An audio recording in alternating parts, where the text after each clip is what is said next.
তার মানে আপনি বলতে চাচ্ছেন খুনটা আপনি করেননি? না, খুনটা আমি করিনি। ঠিক আছে, আমি আপনাকে 5টা কোয়েশ্চেন করব।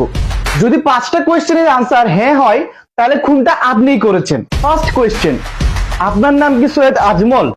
হ্যাঁ, হ্যাঁ বলছে, তার মানে 1। আমার সেকেন্ড কোয়েশ্চেন, আপনার বাবার নাম কি সৈয়দ মোতালেব? হ্যাঁ, আবার হ্যাঁ বলছে, তার মানে 2। আরে বাবার নাম তো ঠিকই আছে।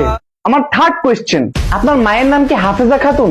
হ্যাঁ, আবার হ্যাঁ বলছে, তার মানে 3। আরে আমার ফোর্থ কোয়েশ্চেন, খুনটা আপনি করেননি, আপনি কি এটাই বলতে চাচ্ছেন? হ্যাঁ, আবার হ্যাঁ বলছে, তার মানে 4। আরে কি হচ্ছে সব? আমার ফিফথ কোয়েশ্চেন, আপনি কি নির্দোষ? অলরেডি 4টা কোশ্চেন আনসার আমি হ্যাঁ বলে দিছি। এবারটাতে যদি আমি হ্যাঁ বলি তাহলে নিয়ম অনুযায়ী আমাকেই খুনি ধরা হবে। না, এবার হ্যাঁ বলা যাবে না, এবার না বলতে হবে।